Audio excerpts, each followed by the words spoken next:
Hello and welcome. I am so excited to be working with you on this root chakra healing. We're starting at the very beginning. The root chakra is all about survival, safety, and security. And one of the main pillars in the root chakra is our connection with our ancestors. And so today we are going to be working on ancestral healing. I'm super excited about this topic and I can't wait to hear about your feedback. I have been working on my root chakra. This is my third time going through all of the chakras more intentionally. And each time my connection with the ancestors gets stronger, deeper, and I look forward to practicing this my entire life and seeing how my connection with the ancestors and the direction that I take our bloodline, seeing where that goes and how I can improve it and how I can heal it and how I can change it. And so I'm so excited for you. I'm so excited for you to be doing this work. It is so important for us to do this.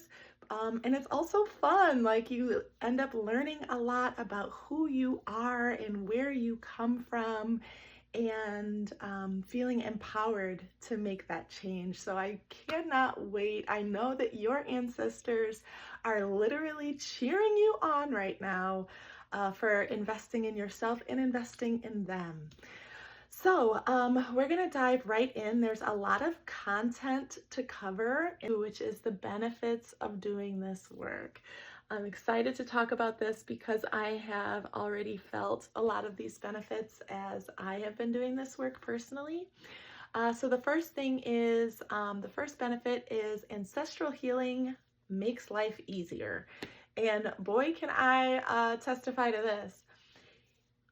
With ancestral work, we really are just increasing awareness. And isn't that what we're always talking about in yoga, is like, just become aware of your body, just become aware of how you feel in this movement without forcing it, without judging it, and just true awareness. Just, hey, I'm just aware that this exists. And that mindset has helped me so much, transferring it from yoga into the spiritual practice. Let me take this off. And it's true with ancestral healing too. Just becoming aware. What was your parents going through? What were your grandparents and great parents going through? How far can you trace it back? What were they inclined to do? What were their talents? And just like, the more you know, like, it really truly becomes like a deep dive where it's like kind of addictive. Like, I could see where this just lasts forever. Like, I'm gonna see how far back I can go, because that awareness it helps, and it it also gives us warnings. It gives us things to look out for. Like, wow, every marriage in my family was interracial, or every parent dynamic had some jealousy in it, or you just start to notice these patterns, and becoming aware of the patterns is super helpful, because you start to say, wait, am I demonstrating some of these patterns, and does that serve me well? And again, without judgment, just like stepping outside of yourself and just saying, what's going on here? And kind of being like your own therapist, your own support. Okay, I'm excited for this to get us deeply rooted, because I've been noticing how deeply rooted I am the more I get to know my ancestors. Okay, so first benefit, it makes life easier, not making the same mistakes, knowing what your talents are. Number two, doing ancestral healing makes you feel more empowered. And so you will feel equipped with the powers and settings of your ancestors. So it's really about getting to know your operating system. So like, our soul has been put in this body. What can it do? Okay, so every person in my family on my dad's side can do this. They can touch their pinky and their pointer. When I asked my mom to do it, she's like, I can't do that. I'm like, okay, so it's just a program. Everyone on that side can do this. What else is there? If it's physical, we know it's spiritual. So like what's going on there? And not just looking at the negative side. I think often we look at like the negative or the problems, but there's a ton of good in there. Like, there's more good than bad. Like, come on. And if it's not, rewrite that story. Like, find the joy, find the pleasure. I'll share with you a little bit about my grandfather. That could have been my poor grandfather. That could have been someone that I judged, someone that I even hated. And I rewrote that story because I'm like, no, that is my grandfather and I'm gonna see the good in it. So we will get to that. But it does make you feel empowered, that you are a member of this family. And so really it's like, we know the root chakra shines down through the earth, and I want you to imagine that all of your ancestors are just piled up looking, and you are standing at the very top of the mountain. And all of the ancestors are looking up to you and saying, this is how we lived our life. This is what we've accomplished. This is how we got you to where you are. Now you're in the driver's seat. And I think sometimes when people think about ancestral healing, they get concerned like this like overwhelming responsibility, or almost like an inversion that like all of the ancestors are above and now the pressure is on you. Flip that around. You are now in control. You have the driver's seat. They have brought your body and your spirit up until this point, and now they've handed you the keys. And they say, where are you going to take our bloodline now? You are alive. You are embodied. You have the power. And so no matter what has been going on in your ancestry, getting to know it is just that awareness. Like, okay, how do you turn on the car? How do you use the blinkers? Okay, radio heat. Okay, heated seats. Okay, this is how it works. Now drive. And so that is what I'm hoping that you feel through this process, is to know your family and get ready to drive it. Okay, number 3. So we've got life makes it easier. Number 2 is empowered. Number 3 is connected. This one was a little bit more emotional for me because there was like some loneliness that I was feeling, and I know people can relate to this. It's just kind of feeling like a lack of connection to my family. In real life, I didn't really get to know a lot of my family. I have a very small family. I did pray for my husband to have a large family, and I did get that, so thank you, Lord. But my family was really small, and there was large age gaps and just a whole bunch of circumstances that made me feel not so connected. I'm the youngest as well, so like that age gap part just felt like, they're in a total, I'm going to kindergarten and they're buying a mortgage. So that connectedness, and it kind of leaves that lonely feeling. But when you start to do your ancestral healing and start to like find out all of the people that are in your line and like what they did with their lives and stuff, you really start to feel connected. Again, I want to confirm that, or like reassure that not even if you have a family line that you would consider bad apples that you don't want to feel connected to, there's something to learn from everybody. And also, the entire family line is not going to be a bad apple. When you read about scriptures, God is constantly telling stories of families where it was like someone rose up. If you watch The Matrix, there's a Neo. There's the one. There is the savior. There is the person that God plucks and says, you are going to be different. I'm going to set you apart. You are going to do the healing work. And just the fact that you are investing in yourself right now, you're the one. You are Neo. And there's been previous Neos. There's been previous people in your family line that God has plucked out and worked on and healed through. I can tell you right now that we are better off than we were. No matter who you are or about what your backstory is, we are better off than what we were. We are not in caves being chased by lions. And if you are being chased by a lion right now, I definitely apologize. But that's going to make you stronger, right? Okay. So, okay, getting back to like the bad apples that we might not want to connect to. One thing that I want, some good news I want to give you so that you feel safer and that you feel secure, because remember, this root chakra is all about safety, security, and survival. That these relatives, there's a perfect boundary between you and them. They are passed away and you are alive. So if you struggle with boundary issues, which we will get to, there's the perfect boundary of life and death, and you are the one that is alive, and therefore you are the one that is in control and has the most power. So tapping in and getting to know them is something that you have full control over, and you don't have to do it all at once. This is a lifelong process of connecting with them, and you want to make sure that you are in the right frame of mind and desire to move forward. So, but it is nice when you really understand everything they went through and you're invested in how the storyline continues. Okay, which leads me into number 4, which is our sense of belonging. This is probably the most powerful one for me. That when I started doing the ancestral healing, I truly now feel like I belong to this greater story and lineage, and I know that my family is watching me right now and just cheering me on. So that belonging is being a part of a greater story.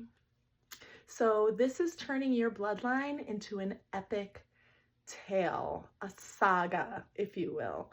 So some things God is able to do in just your lifetime. There's been things that I've prayed for or wanted or been blessed with that through my lifetime I was able to see like kind of the beginning and the end, and something got fulfilled.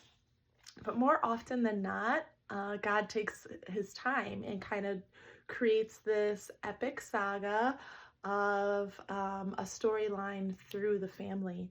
So an example of God fulfilling a longer generational storyline, I'm going to pull and refer to the Bible again. So it talks about the bloodline of Abraham, Isaac, and Jacob. So this is all Old Testament, Genesis, Exodus, Leviticus, Numbers, Deuteronomy, talking about the Pentateuch.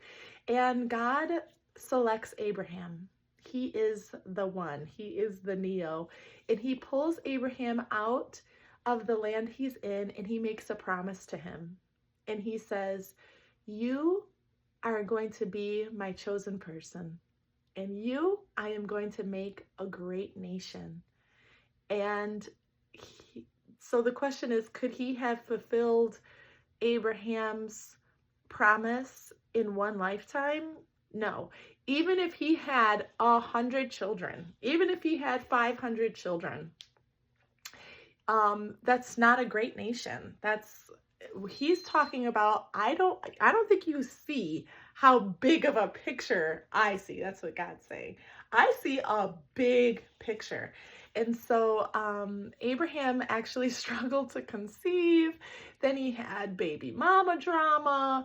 Then he had 2 split sons that end up becoming, or like sons that are from 2 different mothers that end up growing into 2 large nations, which is what we now know as Judaism and Islam. So Abraham was the father of that. So no matter what your faith is, remember, everybody is welcome here. But regardless, this is a wonderful example of God not being able to fulfill that promise that he made to Abraham with just Abraham. That promise ended up being fulfilled. And even through all like the baby mama drama and like the 2 nations or whatever, that promise was fulfilled. Look how big Judaism and Islam is right now. Like, Abraham is the father of all these people. And it's like that promise is fulfilled. So my question to you is, what is the promise that God has made to you? That God has made to your bloodline? What promise has he made that he's already fulfilled? What promise has he made that is yet to come and that you can help get there? This is some powerful, powerful stuff. Oh, it just gets me so excited because I'm just like, I can see some things in my life that was promised to my ancestors that I literally fulfilled. Hallelujah. And the one that comes to mind is having a college degree. First person in my bloodline on both sides to have a college degree. And I know somebody prayed for that. I know somebody back there did. I don't know who it was, but we did it. We did it. Okay. And there was promises about, real estate. My grandmother was really into real estate and bought a few houses, but she wanted this like mega real estate empire. I had no idea about this. I talked to my dad. There's a really big age gap between me and my father. So there was like no chance of me meeting my grandmother, but he saw me like getting into real estate. I just had a huge pull towards real estate, loved it. I could watch HGTV all day. And when he saw me getting in all this real estate, he literally said, "Your grandmother would have loved you. Y'all would have been flipping houses together." And so there we go with that, skipping a generation. My dad's not into real estate at all. He thinks that it's like a total headache and does not want to be a part of it. In fact, often tells me like, "Are you sure you still want to do this?" But yeah, so I, that sense of belonging to where it's like, okay, grandma, I'm gonna carry the torch on that. And then just figuring out and doing that investigative work on yourself and your people, because you are the representative for your people now, of what promise is God working on in your life. And I just want to take a moment and pray with you right now that, Lord, I pray that you give this person watching this right now a revelation. Enlighten them, O Lord. Allow them to see and feel and hear you and the promises that you have made to this person and to their fathers. And I pray that this person watching the video right now does an epic jump in the right direction, aligning with the will of God. Amen. Okay. All right. So, the other promise that God made to Abraham was that a savior would come through his bloodline to redeem all of mankind. Now that's a heck of a promise.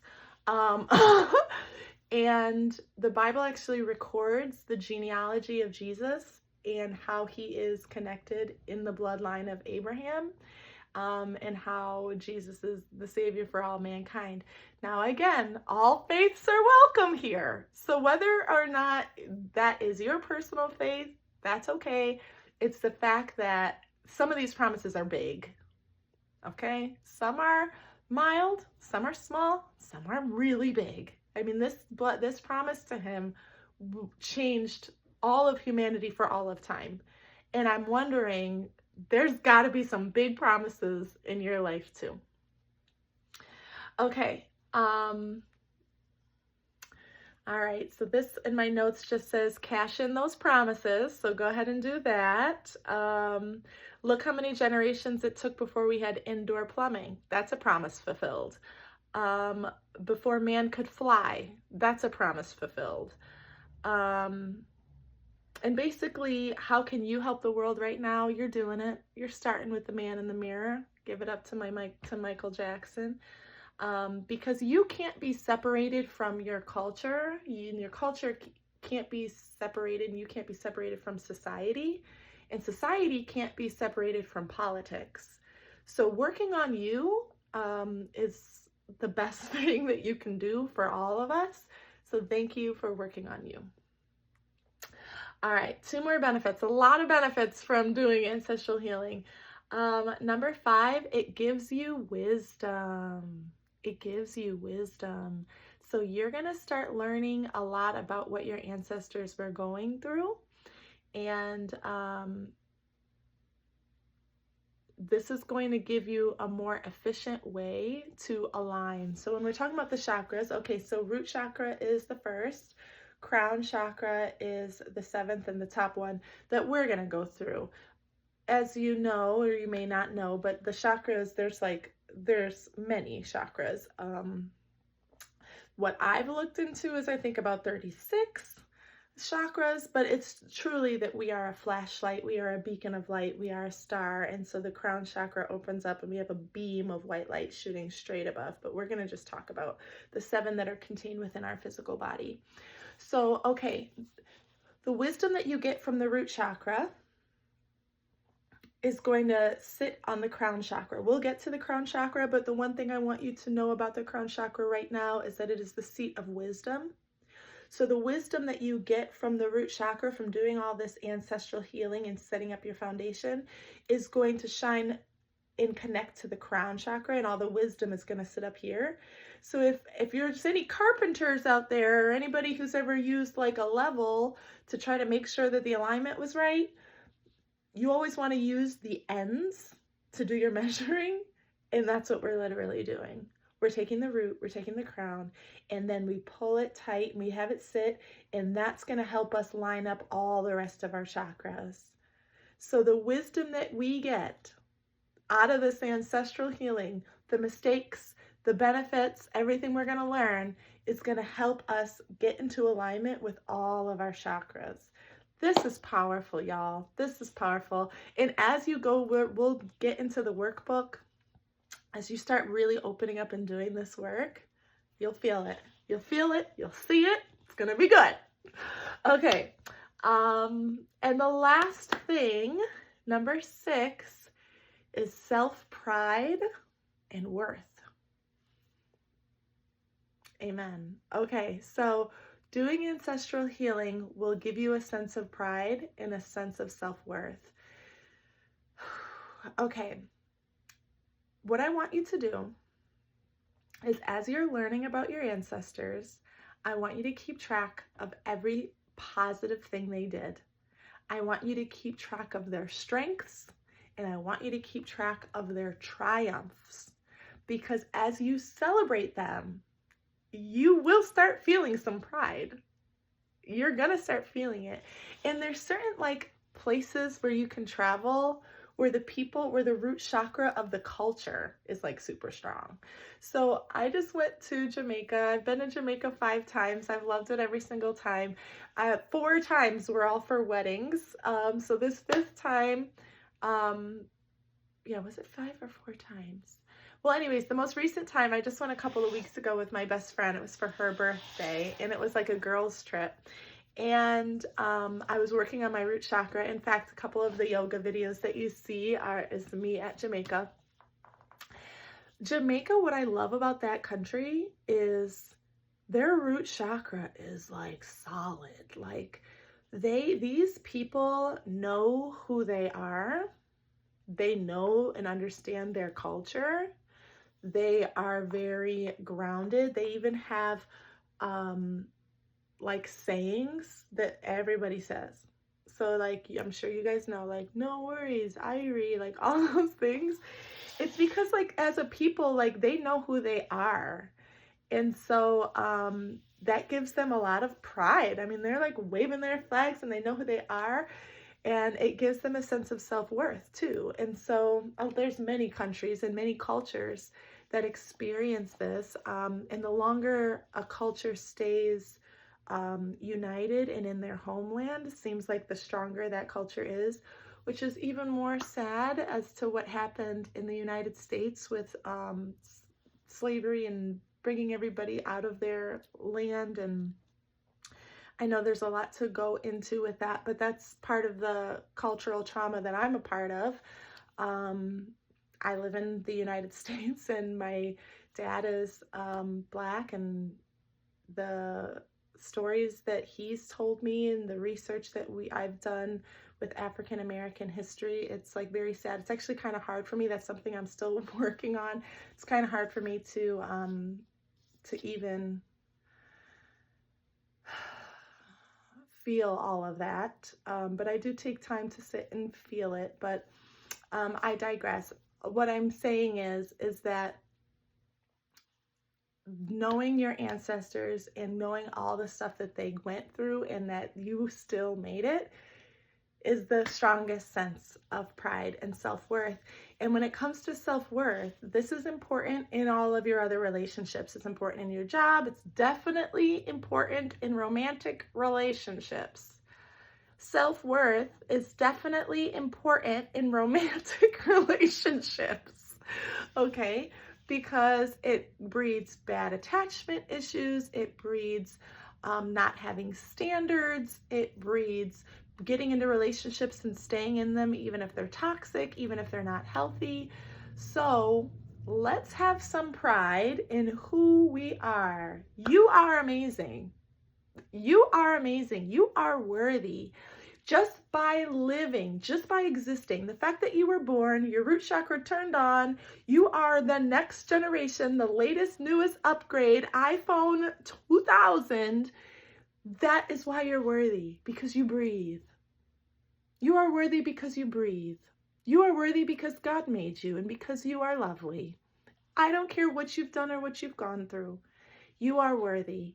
And how worthy and you get to believe that you are is something that we can improve and something we can increase.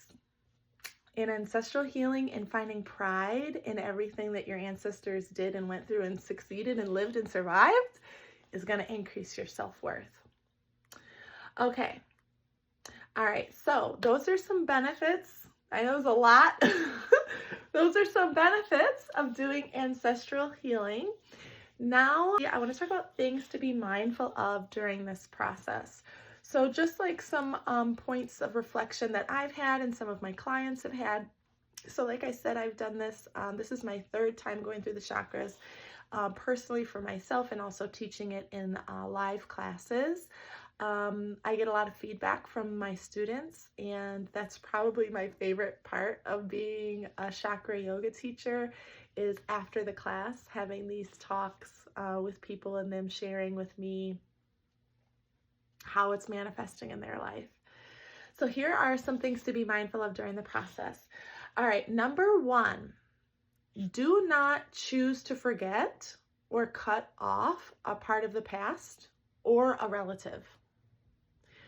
All right, so we really need to break this down because I'm not saying that if you have a family member that you need space from, that you need distance from, that you can't get that distance. Like, of course, get that distance. We're not gonna put ourselves in any unnecessary turmoil.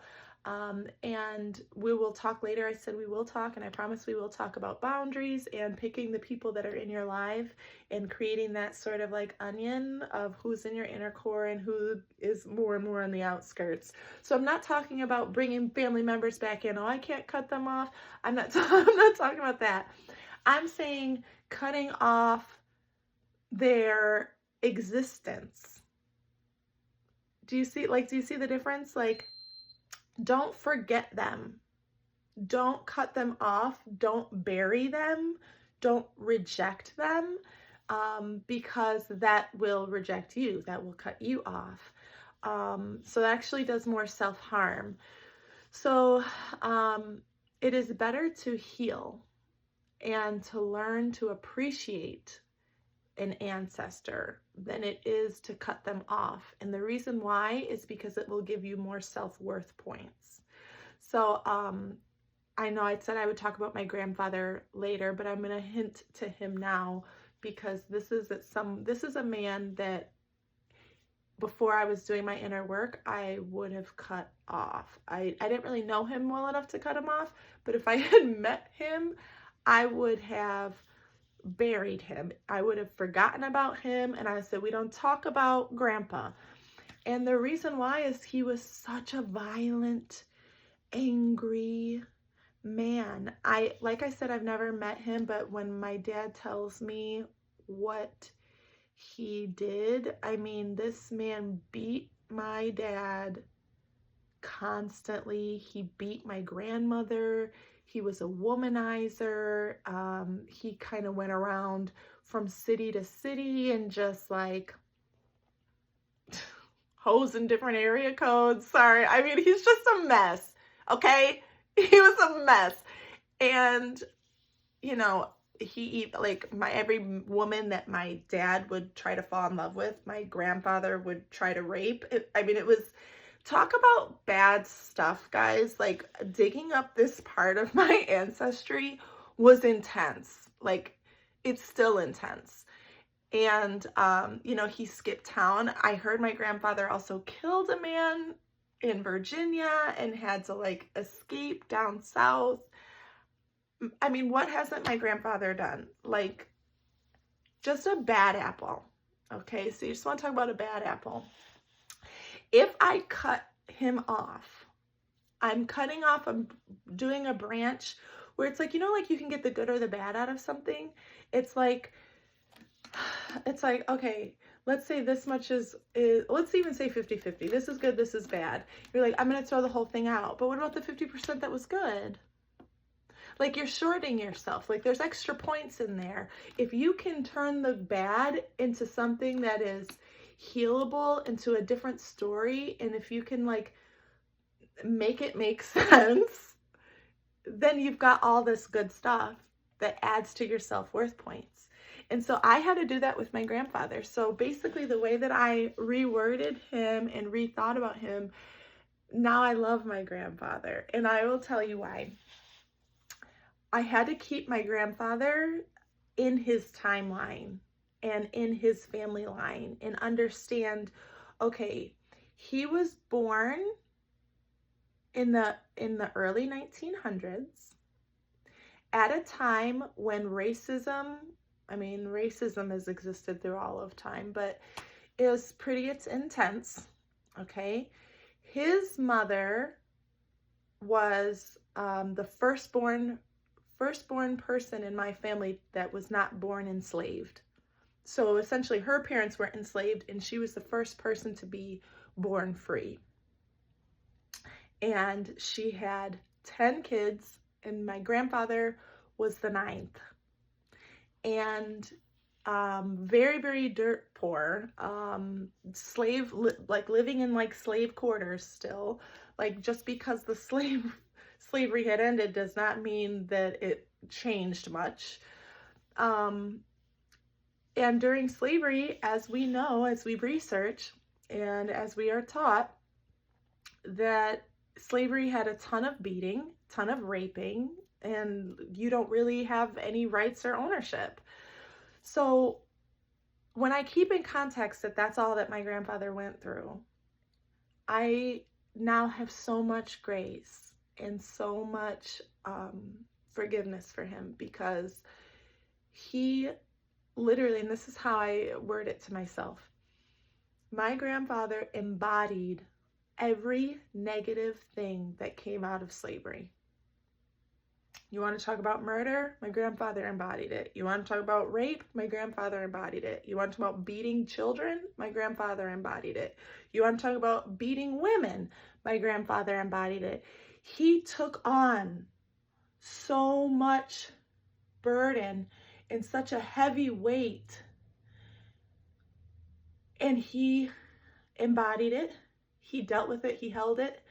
He didn't hold it well, but my father went through the suffering of him, but he did not. He's a better person. Like, it literally, because my grandfather took it all on, it was less to pass on to my dad. And then my dad, now he's still seeing that as a role model and seeing, and you know, still society is tough, but it's not as bad because my grandfather took a big part of that burden. So now my dad moves forward, and he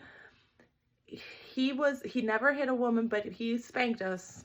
Okay. He definitely kept some of that beating stuff that happened from slavery. I can laugh about it now. But anyways, my dad took on the burden of all of that, Great Depression, Jim Crow, civil rights. He went through all of that to get me to the point where I'm at now. And I am super, super, super grateful that each generation took on as much as they could. Like they literally tried to take on as much as they could to make it better for the next person. Whether or not that was even their intention, that's what they did. I don't know if that was my grandfather's intention. I really don't know his heart. Only God knows the heart of men. But even if he wasn't trying to take on all the burdens of slavery, he did. Even if he wasn't trying to make it better for us, he did. Because a lot of the stuff he did stayed with him. It stayed with him. And so now I get to live a life where I'm experiencing more safety than, as a woman, as a Black woman, more safety than any of my ancestors have. I have more resources than any of my ancestors have. I have a better nonviolent romantic relationship, nonviolent relationship with my kids than any of my ancestors. So I'm literally reaping all the benefits. Hallelujah. I'm reaping all the benefits of the burdens they carried. Like what? Like what? I just feel so empowered. I feel so blessed. I feel so gifted. It makes me just feel like, what am I going to do?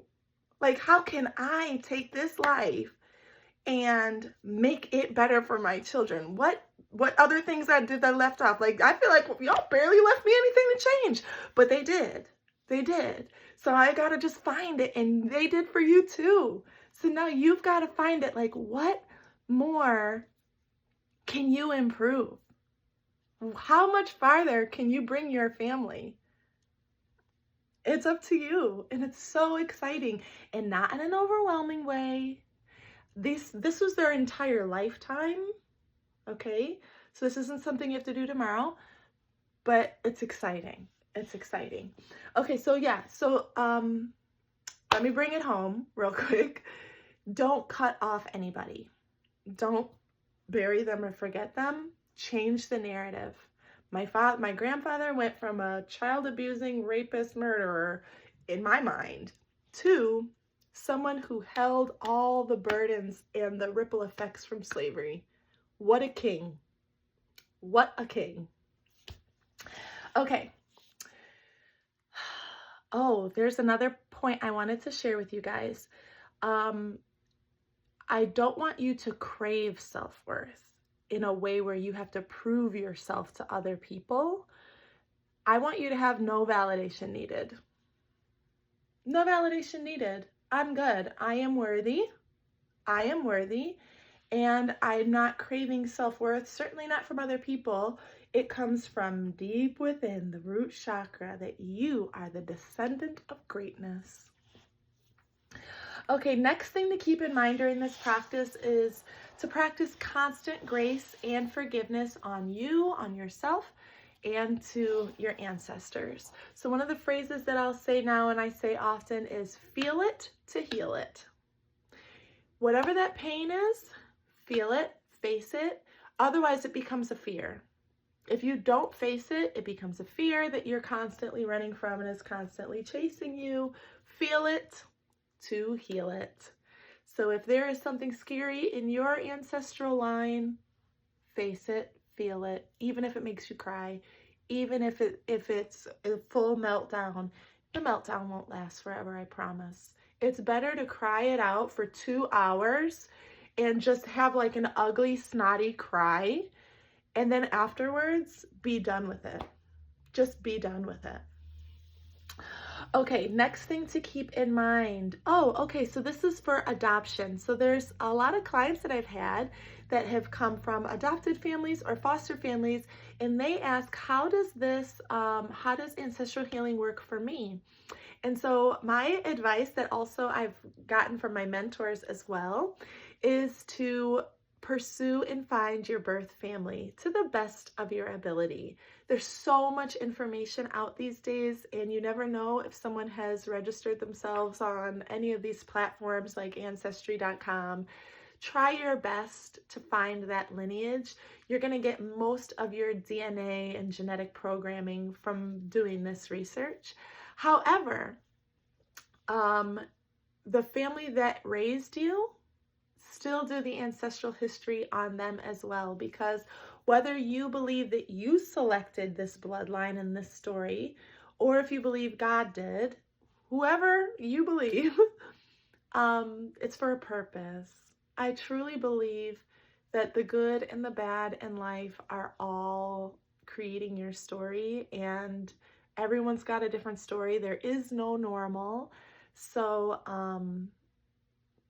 yeah, you actually just get to have more research, which I know it might seem like, well, that's more homework and I don't want more homework, but it's more blessings too. It's more blessings too. I say this to my daughter because she is from my college sweetheart. And then I got married and continued building a family with my husband, my now husband. But I had a lot of guilt with my firstborn, my daughter, because I just felt like, oh, this isn't what I wanted for you. I wanted to bring you into a solid family and a solid home. And now you've got, all the stepmom and the stepdad and like their families. And there's just, I can't watch over what's happening necessarily at their house, and they can't at my house. I mean, like, we have a good relationship. We co-parent very well, but caused a lot of guilt. But she's good, y'all. Like, she is good, and she gets 4 times the Christmas presents and 4 times the blessings, and she'll be able to do more research too on the ancestry of the bloodline and the people who raised her. So if that's you and you have a large blended family or whatever you want to call it, do some research on everybody. It's why are they the way that they are? Let me understand their backstory and how they tick. And let me see what parts of them that I got infused in me that I know about and that I don't know about.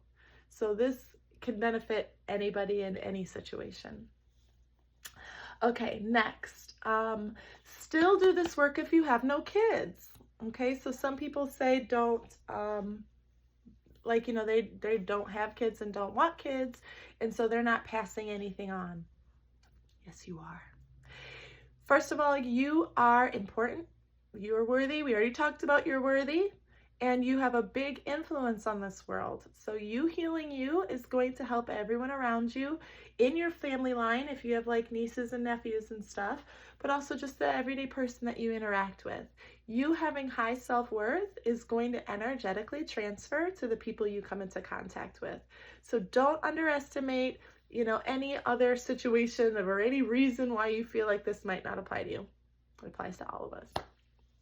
Okay.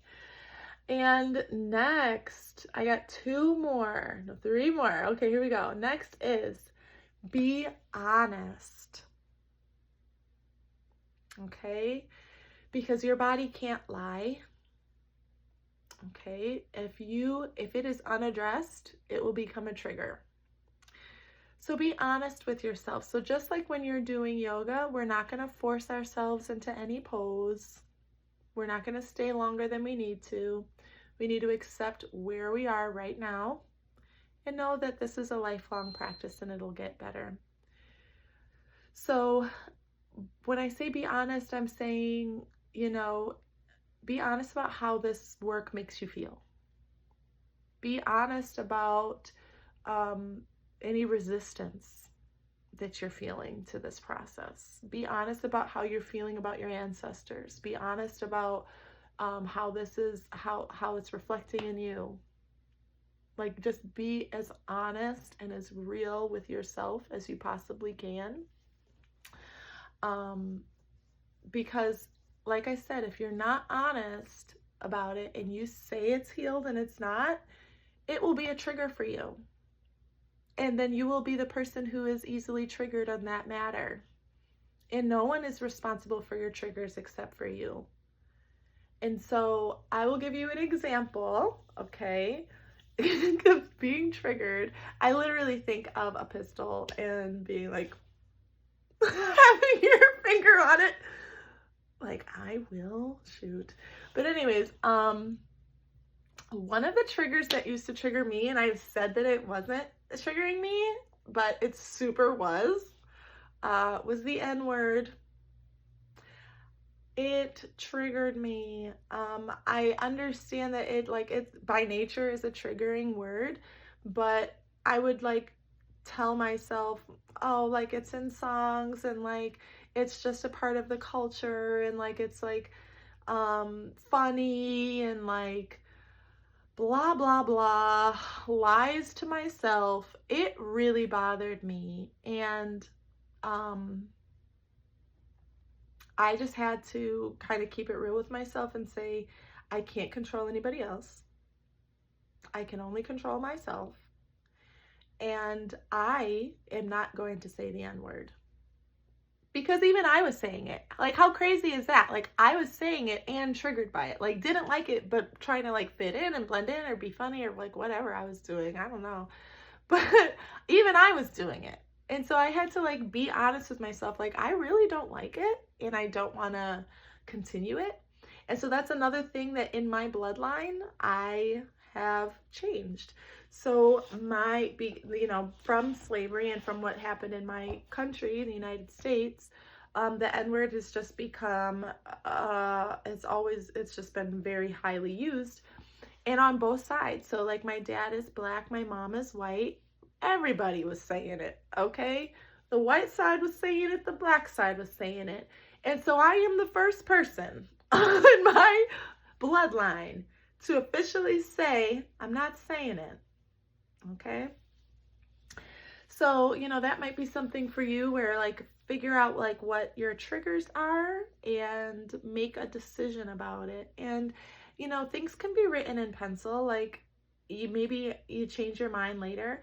This is something I still wrote in pencil because I'm not like, I don't want to be legalistic and like burdened by my decisions. I want to feel, empowered by my decisions. So I don't see this changing. Like, I think that I will always feel this way about the N word, but right now I feel comfortable saying I'm not going to say it, and I want to keep that for the rest of my life.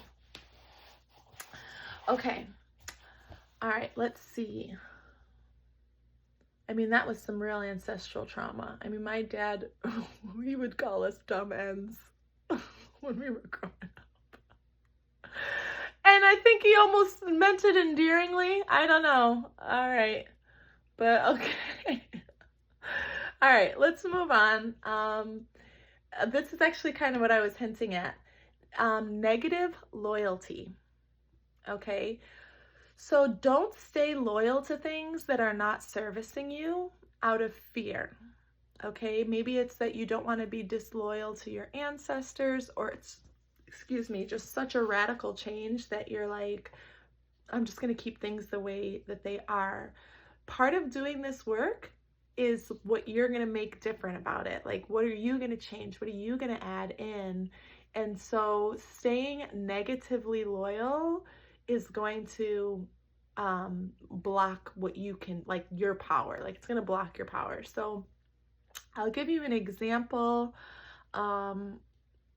So hating a group of people. Okay. So let's say that throughout your lineage, your people have always hated this other group of people. So A has always hated B. And now it's you. Now you're like, well, if I start liking B, my ancestors are going to think I'm a traitor. And so I'd rather just leave that alone and just like stick with what they felt instead of it really being like authentically what you feel. So that would be an example of being disloyal. Even like, negative loyalty. Even like staying poor. I know this sounds super strange. We'll get into it when we start talking about money and how finances affect the root chakra. But even staying poor is a form of negative loyalty. So it's like, if you grew up in an environment where they were always trash talking the rich, and they were like, oh, those people, they went off and like, they think they're too good for everybody else. Like, whatever, we're just over here hanging out and having fun. We're actually enjoying life while they're over there and like working hard and like getting degrees and like driving Benzes. It changed who they were. And now they are not the authentic self. We know their true self. And you hear all this judging that the poverty mindset is doing of the rich mindset. You might actually stay poor as a form of negative loyalty. Now, I have no judgment about rich or poor. I mean, to me, like, everybody is worthy just by being born, like I said. But if it is your desire to change, don't be negative loyal. Like, not it, like, I'm not being critical. Like, I've experienced this too, right? Like, where it's like, I want to change this, but I'm afraid to change this part of our lineage because it's always been this way. And it's like, that does not matter. Like I said, they got the car all set up and now it's your turn to drive. So let's like release any negative loyalty we feel like we owe our ancestors this.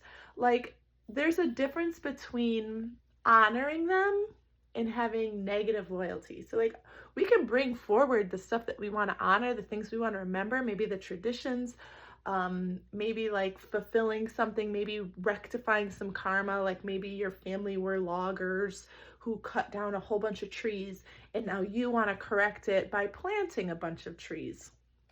Cool. That's positive work. That's positive karma. I'm just talking about the negative loyalty where like you have a desire, a positive change you want to make, or at least that you see as positive and you feel like they'll see it as negative. Okay. How do you know if the ancestral healing is working? Great question. Someone asked me this recently, and the answer is it will manifest in the physical world. I believe, I'm a firm believer that things happen spiritually first, and then it shows up in the physical. Okay? You make up your mind or make up a belief, and then it physically manifests and changes. And so if you're doing ancestral healing, you'll notice in having less triggers. You'll notice it in being more accepting to other cultures. You'll notice it by having a higher self-pride. You'll notice it by having more positive feedback about your ancestors. Sometimes you'll hear, like, as you become more aware of this work that we're doing, you'll hear the triggers that other people have. Like, you'll hear someone like talk bad about their relative or talk bad about their ancestor, like, oh, my father was horrible and piece of crap and I don't want to talk to him and I don't want to talk about him. Now that you've gone through this course, that to you that should light up and say, oh no, whether or not you communicate it with this person, and actually probably more often than not don't communicate it with them because they're not asking you for your input, but just for you to be able to be as a reminder, like, oh, they're cutting off a part of their lineage that's going to lower their self-worth. Like, if you think your dad's a piece of crap, what do you think about yourself? Right? So like, we don't want to think that way. Okay, so like, yeah, so how do you know this is working? It'll start manifesting in your behavior, how grounded you feel, how excited to live life you are. So like, root chakra is like the blood, right? Like, it's the life force energy that's inside of you. When it is healthy and aligned, you have this love for life. Like, you're excited to be in the driver's seat. Goodness. Okay, now next, and this is the last one, I believe.